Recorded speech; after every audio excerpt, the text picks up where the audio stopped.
নিচে সূরা আল মুলক সূরা 67 এর বাংলা অনুবাদ দেয়া হলো কিছু অংশ। সূরা আল মুলক মাক্কি 30 আয়াত। বাংলা অনুবাদ নির্বাচিত আয়াত। 1 বড় বরকতময় তিনি, যার হাতে রাজত্ব, এবং তিনি সব কিছুর উপর সর্বশক্তিমান। 2 যিনি মৃত্যু ও জীবন সৃষ্টি করেছেন, যাতে আপনাদেরকে পরীক্ষা করেন কে উত্তম কাজে, এবং তিনি পরাক্রমশালী, ক্ষমাশীল। 3 যিনি 7টি আকাশ সৃষ্টি করেছেন স্তরে স্তরে, তুমি দেখবে সৃষ্টিতে আল্লাহর কোনো ত্রুটি নেই। ফিরে তাকাও, কিসের কোন ফাঁক দেখতে পাচ্ছ। 4 তারপর তুমি দৃষ্টি 2বার ফিরাও, ফের দৃষ্টি ক্লান্ত হয়ে ফিরে আসবে।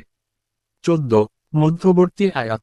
15 যিনি তোমাদের জন্য পৃথিবীতে বাধ্য করেছেন, তাই তার পথে চল এবং তার ঋক থেকে আহার কর, এবং তারই নিকট পুনরুত্থান হবে। 16 তুমি কি নিরাপদ? যারা আসমানে আছে তারা তোমাদের সহভূমি ধসে দেবে না। যদি তা কাঁপতে শুরু করে, তখন কি বলবে? 17 অথবা কি তুমি নিশ্চিন্ত, আকাশে থাকা যে সে তোমাদের ওপর বজ্রপাত করবে না। তখন তুমি বুঝবে আমার সতর্কবাণী কেমন ছিল। এলিপসাস 25 তারা বলে, এই প্রতিশ্রুতি কখন? যদি তোমরা সত্যবাদী হও। 26 বলো, নিবিজ্ঞান আল্লাহরই, আর আমি সতর্ককারী মাত্র। 27 যখন তারা তা দুজোর দিন আসন্ন দেখতে পাবে, তখন কাফিরদের মুখ শুকিয়ে যাবে এবং বলা হবে, এটাই যা তোমরা দাবি করেছিলে। 28 বলো, যদি আল্লাহ আমার সঙ্গে যারা আছে তাদের ধ্বংস করে দেয়, তাহলে কে কাফিরদের, যাদের শাস্তি হওয়া উচিত, রক্ষা করবে? শেষ আয়াত। নিচে সূরা আল মুলক সূরা 67 আয়াত 1-10 এর তাফসির সংক্ষিপ্ত ব্যাখ্যা দেওয়া হলো মূলভাবে কয়েকটি হত্য পয়েন্ট ও কিছু মননীয় আলোচনার মাধ্যমে।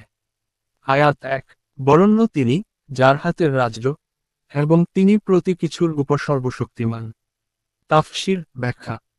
অর্থ পুরস্কৃত, সন্তুষ্টিপূর্ণ, সম্মানিত। এখানে নির্দেশ যে, যিনি এই মহান শক্তি ও রাজত্বের অধিকারী, তিনি মহত্ব ও সম্মানে পরিপূর্ণ। সমস্ত শাসন, রাজত্ব তার হাতে। কোনো শাসন আল্লাহর ইচ্ছার বাইরে নয়, অর্থাৎ আল্লাহর কল্যাণশক্তি সর্বত্র কার্যকর। যা ইচ্ছা করেন তাকে করতে পারেন।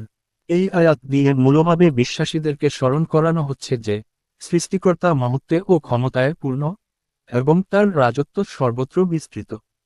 আয়াত 2 যিনি মৃত্যু ও জীবন সৃষ্টি করেছেন, যাতে আপনাদের পরীক্ষা করেন কে উত্তম কাজ করে, এবং তিনি হোয়া পরাক্রমশালী, ক্ষমাশীল। তাফসির। ঈশ্বর সৃষ্টি করেছেন মৃত্যু ও জীবন উভয়কেই।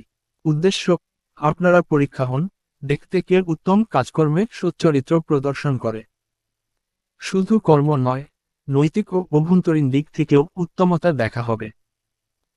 যিনি সবকিছুর উপরে এবং অতিশয় ক্ষমাশীল, অর্থাৎ তার ক্ষমা ও দয়া অবনন। এখানে শিক্ষা যে, জীবনের পরিপূর্ণতা শুধু দেহগত কর্মেই নয়, নৈতিক মূল্যবোধ, উদ্দেশ্য ও ধৈর্যসহ সবকিছু বিবেচ্য। আয়াত 3 যিনি 7টি আকাশ সৃষ্টি করেছেন স্তরে স্তরে, তুমি তার সৃষ্টি করতে রহমানের অনুগততায় কোনো ত্রুটি দেখতে পাবে না। আবার দৃষ্টি ফিরাও, কিছু চাঁদ নেই কি? 7টি স্তরবদ্ধ আকাশ, বিভিন্ন স্তরে এবং নিয়মের সঙ্গে। সৃষ্টিতে ছোটখাটো ত্রুটি নেই, সবকিছু পরিকল্পিত। দৃষ্টিকে ফিরে নিয়েছি, তবুও কোনো ফাটল বা অবনতি দেখা যাবে না। অর্থাৎ সৃষ্টির নিখুঁত পরিকল্পনা ও বঙ্গবন্ধবনা বোঝানো হচ্ছে, মানুষের পরিমিত চোখ দিয়ে হলেও তার অনেক কিছু উপলব্ধি করা সম্ভব। আয়াত 4 তারপর দৃষ্টি ফিরাও 2বার, দৃষ্টি ক্লান্ত হয়ে ফিরে আসবে, লজ্জিত ও দুর্বল অবস্থায়। তাফসির। 2বার ফিরে তাকানো। দৃষ্টি ফিরে আসবে নিরুৎসাহী, দুর্বল, ক্লান্ত মস্তিষ্ক, সীমিত। অর্থ, মানুষ যতই চেষ্টা করুক, সৃষ্টিতে ত্রুটি খুঁজে পাবে না। দৃষ্টির সীমাবদ্ধতা এখানে নির্দেশিত। আয়াত 5 আমরা প্রতিস্তরের আকাশকে মণি প্রদীপ দিয়ে সজ্জিত করেছি এবং তা শয়তানদের জন্য নিক্ষেপ স্তম্ভ বানিয়েছি, এবং তাদের জন্য প্রস্তুত রেখেছি আগুনের শাস্তি। তাফসির। আকাশে তারকা ও নক্ষত্রকে প্রদীপের রূপে অলংকারিত করা হয়েছে। শয়তানদের বিসর্জনের জন্য তারাকে তীর, নিক্ষেপ হিসেবে ব্যবহার করা।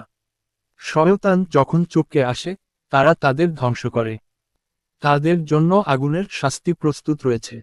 এখানে শিক্ষা যে আকাশ আলোক সৃষ্টির মধ্যে দিয়ে ঈশ্বরের সৌন্দর্য এবং শক্তি প্রকাশিত হয়েছে, অন্যদিকে শয়তানদের বিরুদ্ধে ব্যবস্থা রাখা হয়েছে। আয়াত 6। আর যারা তাদের রবকে অবিশ্বাস করে, তাদের জন্য জাহান্নামের শাস্তি রয়েছে, এবং যে গন্তব্য কতইহীন। তাফসির। যারা তাদের স্রষ্টা ও প্রতিপালককে অস্বীকার করেন, জ্বলন্ত অগ্নিজাহান্নাম তাদের শাস্তি হতে হবে। যে গন্তব্য, শেষাবস্থা, কতই দুঃখদায়ক ও নিন্দনীয়। অর্থ, অবিশ্বাসের ফল নির্ধারিত এবং চরম শাস্তি রয়েছে, বিপরীতে বিশ্বাস ও অনুশীলন করলেও রক্ষা ও পুরস্কার রয়েছে। আয়াত 7। যখন তারা জাহান্নামে ফেলা হবে, তারা তার আহাজারি শুনবে, এবং সে অগ্নি ফুটে ওঠে। তাফসির। তাদের শোনা হবে যন্ত্রণা ও অসুসম্পৃক্ত আহাজারি। আগুন বেদ্ধভাবে ফুটে উঠবে, ধোঁয়া ও শিখারূপে। অর্থ, শাস্তিপ্রাপ্তদের কষ্ট সরাসরি অনুভূত হবে, অনুভব ও বাস্তবতা অত্যন্ত ভয়ঙ্কর। আয়াত 8। অগ্নি ক্রমাগত ঘোরাচে অর্থাৎ গর্জন করে উঠতে থাকে, যখনই কোনো দলকে সেখানে ফেলা হবে, তখন তার রক্ষকরা তাদের জিজ্ঞাসা করবে, কোনো সতর্ককারী তোমাদের কাছে আসেনি কি? তাফসির। অগ্নি ক্রমাগত বিস্ফোরিত হয়ে ওঠে রোষের কারণে। প্রতিটা দল একের পর এক প্রবেশ করবে।